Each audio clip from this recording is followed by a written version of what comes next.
Hola chicos, ¿cómo están? Bueno, como habrán podido leer en el material teórico, ya estamos entrando en la última parte de este tema que venimos trabajando ya hace varias clases, que son los sistemas de ecuaciones lineales.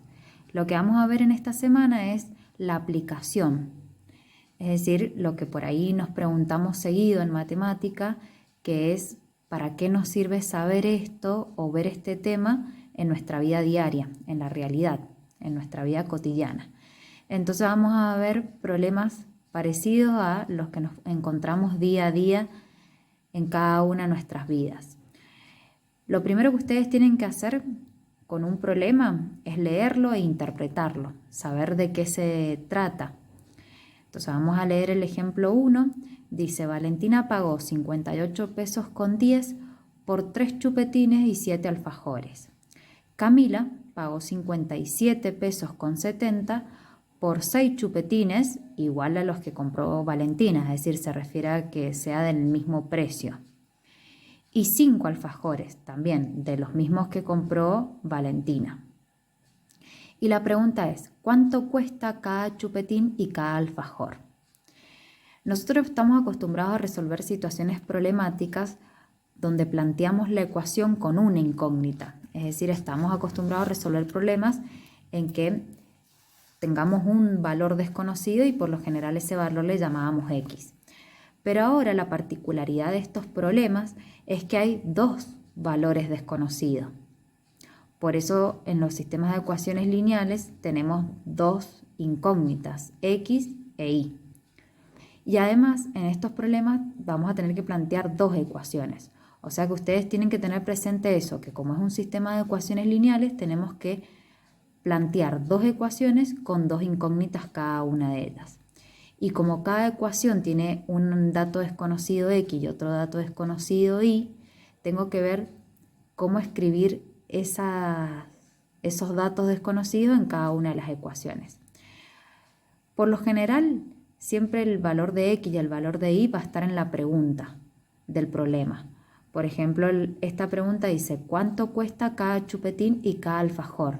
Entonces ahí ya tengo los dos datos desconocidos, el precio del chupetín y el precio de cada alfajor. Entonces ya podemos ir anotándonos esos datos.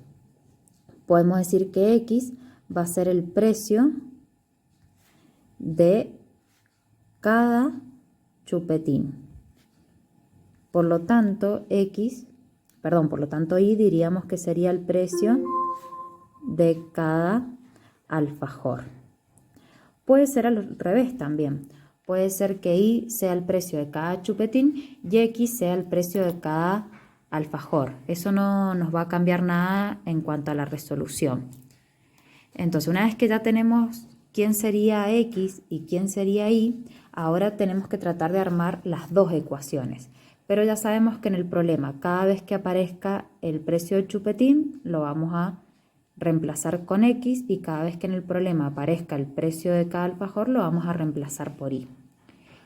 Para saber cómo va a estar formada cada una de las ecuaciones, tengo que diferenciar algo en el problema. Por ejemplo, en este caso, vieron que nos habla de que por un lado lo que compra Valentina y por otro lado lo que compra Camila. Entonces ahí estarían las dos ecuaciones. Una de mis ecuaciones va a ser con respecto a Valentina y otra de las ecuaciones va a ser con respecto a Camila. Eso es interpretación, porque vieron que cada problema, al ser diferente, no es tan estricto de cómo me doy cuenta cuál es cada ecuación, sino que es más bien sentido común e interpretación. El problema no me va a decir cuál va a ser una ecuación y cuál va a ser otra, sino que guíense por esto que les digo, tengo que ver qué temática va a tratar cada una de las ecuaciones. Entonces, como dice que Valentina pagó 58 pesos con 10 por 3 chupetines y 7 alfajores, si los chupetines eran X y compró 3, bueno, tengo que multiplicar al precio del chupetín por 3 para saber cuánto pagó en total por los 3 chupetines. Pero además dice que compró 7 alfajores. Entonces lo puedo escribir como 7 por Y, ya que Y era el precio de cada alfajor. Y en total, por esta compra, Valentina pagó 58 pesos con 10. Entonces, de esta manera quedaría planteada la primera ecuación. Con respecto a la segunda ecuación, tenemos que ver qué compró Camila. Camila dice que en total pagó 57 pesos con 70, pero compró 6 chupetines y 5 alfajores. Entonces, como los chupetines son X, ahora vamos a poner 6 por X. Y también compró 5 alfajores. Como los alfajores, o mejor dicho, el precio del alfajor es Y, puedo escribirlo como 5 por Y. Y en total, Camila pagó 57 pesos con 70. Nosotros ya sabemos que al realizar una compra, tenemos que sumar ambos precios para que la igualdad me indique el total de lo que pagué. Entonces, de esta manera queda planteado el sistema de ecuaciones lineales. Ahora, para resolver este sistema de ecuaciones lineales, nosotros vimos 3 métodos: el método gráfico, el método de igualación y el método de sustitución. Podemos resolverlo con cualquiera de los 3 métodos. Ahora ustedes tienen la posibilidad de elegir cualquiera de los 3 métodos. Por ahí hay que tener cuidado con el método gráfico porque, por ejemplo, miren acá, tenemos números un poco grandes como para graficarlos estos números. Es decir, voy a tener que hacer un plano cartesiano con números muy altos para llegar a esto. Entonces también depende de los números que tengamos, por ahí el método gráfico es el que podemos llegar a descartar. Como en este ejemplo son números muy grandes, no me voy a arriesgar a utilizar el método gráfico, tan solo para no estar haciendo un plano cartesiano muy grande, no es que no se pueda. Yo, por ejemplo, voy a usar el método de igualación.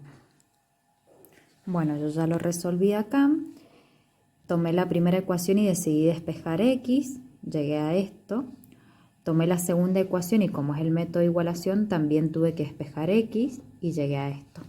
Igualé ambos despejes, resolví la ecuación de una incógnita hasta llegar al valor de Y que me dio 13 medio. Este valor lo podíamos reemplazar en el primer despeje o en el segundo. Yo lo reemplacé en el segundo y llegué a que X es 21 quinto. Coloco el conjunto solución donde escribíamos llave, paréntesis, el par ordenado, o sea, primero el valor de X, después el valor de Y. Y ahora es donde tengo que colocar la respuesta. Y para eso tengo que pensar muy bien de qué me está hablando el problema. El problema me está hablando de dinero. Entonces no puedo escribir la respuesta con fracción, como nos dio acá el conjunto solución. Entonces lo que hacemos es transformar estas fracciones en expresiones decimales, haciendo la división. 21 dividido 5 es 4,2 y 13 dividido 2, 6,5. Pero justamente como es dinero, este 4,2 lo tengo que escribir como 4 pesos con 20. Y este 6,5 lo tengo que escribir como 6 pesos con 50. Teniendo en cuenta que el 21 quinto, como es el valor de X, y X era el precio de cada chupetín, entonces quiere decir que cada chupetín va a costar 4 pesos con 20. Y la Y, que nos había dado 6,5, pero Y es el precio de cada alfajor, quiere decir que cada alfajor cuesta 6 pesos con 50. Entonces el último paso es escribir en forma completa la respuesta. Y también es interpretar. Vieron que en los problemas siempre hay que pensar mucho, hay que interpretar. Por ejemplo, ¿qué pasa si alguna de las incógnitas me hubiera dado un número negativo?